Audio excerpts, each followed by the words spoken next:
Pak Hendy, kita hold terlebih dahulu. Pak, saya akan coba sampaikan update penutupan perdagangan di sesi kedua hari ini. Dan pemirsa indeks harga saham gabungan di penutupan sesi kedua hari ini ditutup melemah di 1,13% dan posisi pelemahan terpangkas akhirnya kembali ditutup di atas level 6.300-an di 6.301. Intraday hari ini sempat ke 6.390. Ke grafis yang pertama, kita akan coba lihat posisi penutupan beberapa indeks lainnya, seperti MNC 36, Jakarta Islamic Index, dan juga ada LQ45.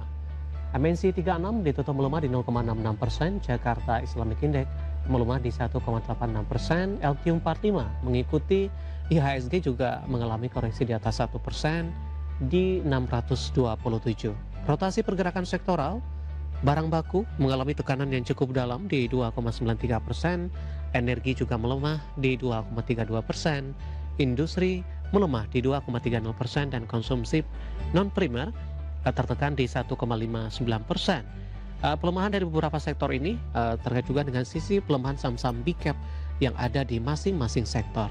Selanjutnya kita akan coba lihat posisi top gainers, pemirsa. Ada SLIS, BER, saham-saham small cap, kemudian ada Gudang Garam. Hari ini mengalami penguatan di 20.025 dan XL di 2630. Kemudian top loser terakhir, saham-saham yang hari ini menjadi pemerat dari saham-saham konglomerasi ini ada Cuan, TPIA, ya PTRO ya di 5.200. Typo pemirsa, PTRO, kemudian juga ada Energi Cuan, hari ini transaksinya di 1,2 triliun rupiah. Updatean penutupan perdagangan di sesi kedua hari ini dan semoga bisa menjadi referensi untuk Anda, terutama dalam menghadapi perdagangan di pekan depan, pemirsa.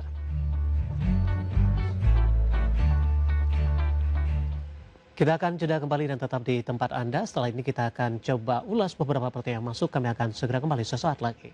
Terima kasih untuk Anda yang masih bergabung bersama dengan kami, dan di segmen ini kita akan review jalannya perdagangan di sepanjang hari ini.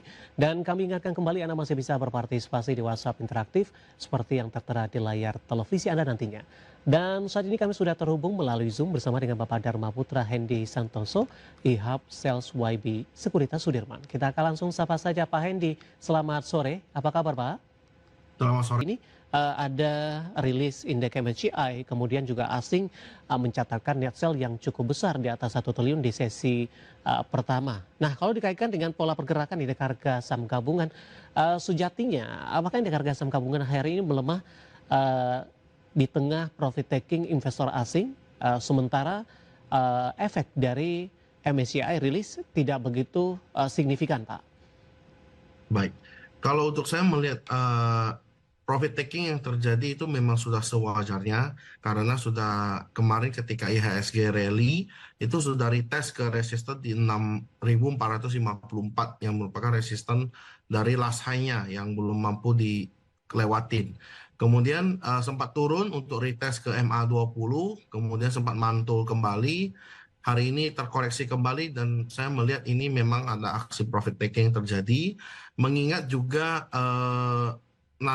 ketika kenaikan IHSG kemarin ya dari 29 Juli ya, itu menyisakan gap di 6.186 yang berpotensi untuk ditutup juga, dan saya melihat IHSG masih uptrend dan berpotensi membentuk satu pola lanjutan baru yang berpotensi yaitu cup and handle, sehingga ini lagi proses pembentukan handle-nya. Kalau memang dari 6.186-nya kuat dan reject, harusnya IHSG ini secara teknikal masih bagus. Begitu Pak Dev. Baik, dorongan dari MSCI seperti apa Pak? Pengaruhnya masih minim tidak? Karena memang saham-saham yang didepak dari indeks MSCI hari ini keempat mengalami pelemahan. ESA hari ini melemah di atas 7%, Pak. Tapi dari net sell asing justru banyak keluar atau menjual saham-saham big cap daripada mereka saham-saham yang keluar dari indeks MSCI. Baik, kalau saya melihat potensi dari MSCI membuat saham-saham yang keluar itu terkoreksi, ya sebenarnya kalau kayak kita ngomong kayak tadi ESA itu sebenarnya udah naik cukup tinggi juga ya, dari 600-an sampai kemarin 725 kalau tidak salah. Nah, big caps itu keluar ya karena memang porsi dari MSCI-nya lumayan gede di sana. Iya, Dan mengingat kemarin ketika pengumuman dari MSCI di bulan Mei itu akan direview kembali itu di November nanti. Nah, ini Agustus itu hanya kayak minor-minor atau kecil-kecil aja oke. lah ya penyesuaiannya sehingga tidak terlalu ngefek kalau menurut saya. Sehingga kita akan menunggu lagi itu untuk di bulan November nanti keputusannya apakah memang Indonesia tetap di emerging market ataupun bisa diturunkan ke frontier market. Tapi kalau menurut saya pribadi harusnya masih tetap di emerging market. Seperti itu, Pak Dev. Baik. Arah indeks harga saham gabungan selanjutnya, Pak Hendy, di tengah bayangan MSCI, kemudian disusul FTSE Russell, kemudian juga inflasi masih tinggi, kondisi di Timur Tengah juga masih memanas dan belum ada kejelasan sampai saat ini. Baik, itu kalau saya melihat arah dari market itu posisi market sekarang wait and see. Mengingat besok itu Pak Presiden akan melakukan pidato, Ya, yaitu pidato kenegaraan nota keuangan APBN 2027 yang membahas belanja negara, defisit, program prioritas ya, termasuk anggaran MBG yang diwacanakan akan dipangkas dan sumber pembiayaan termasuk kebutuhan utang dan sebagainya. Saya melihat market ini wait and see. Makanya kenapa ada profit taking yang terjadi. Nah, kalau misalnya ternyata itu sejalan dengan menguntungkan negara, seharusnya market bisa lanjut rally. Tapi kalau ternyata memang dinilai kebijakannya itu masih tumpang tindih ataupun masih perlu evaluasi lebih lanjut, nah itu mungkin market bisa koreksi sementara. Tapi selama dia tidak breakdown dari 6.029 ya IHSG sebenarnya IHSG ini masih tergolong uptrend. Begitu Pak Dev. baik. Dari sisi saham, Pak, sebenarnya secara intraday hari ini saham-saham konglomerasi yang sebelumnya menjadi penopang hari ini berbalik kembali ke zona merah dan nyata memang terdampak aksi profit taking. Tapi dari sisi perbankan di menit-menit terakhir jelang penutupan BBCA hari ini berbalik menguat, Pak. Yang Iya, ini menjadi penopang terbesar sehingga koreksi yang terjadi di penutupan sesi kedua di perdagangan hari ini untuk indeks harga saham gabungan uh, juga sedikit terpangkas ini. Bagaimana Anda melihat posisi dan peran saham BBCA di menit-menit terakhir dan rekomendasinya seperti apa, Pak? baik.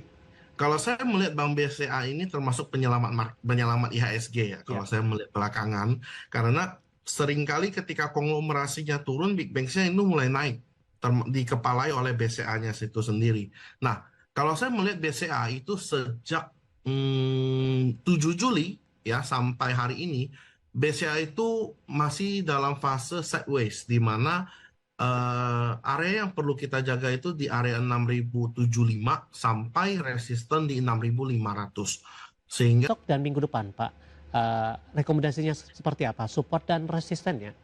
baik, kalau saya melihat BCA secara support itu 6.075 sampai 6.150 itu merupakan resisten yang cukup kuat, di mana support yang cukup kuat, di mana resisten yang perlu diperhatikan itu 6.500 sampai 6.525. Kalau BCA berhasil break dari 6.525, maka BCA bisa lanjut kenaikan dengan potensi retest ke area level 7.000. Nah, untuk minggu depan saya melihat BCA ini harusnya masih sideways sampai dengan nanti kebijakan pidato itu sudah Iya. dilakukan. Kalau ternyata memang pidatonya bagus, BCA berpotensi untuk breakout sebenarnya kalau saya lihat. Karena secara teknikal tidak ada indikasi BCA itu turun, berarti finance kita ini kelihatannya sudah mulai membaik sektoral finance-nya. Baik, Seperti itu. analisis untuk BBCA 6375 menguat di 0,39%, sempat melemah ke 6250 dan lagi-lagi keputusan investasi tetap ada di tangan pemirsa IDA Channel. Pak Hedi, menarik, nanti kita akan coba lihat saham-saham pilihan apa saja yang Anda rekomendasikan dan pemirsa kami akan segera kembali sesaat lagi.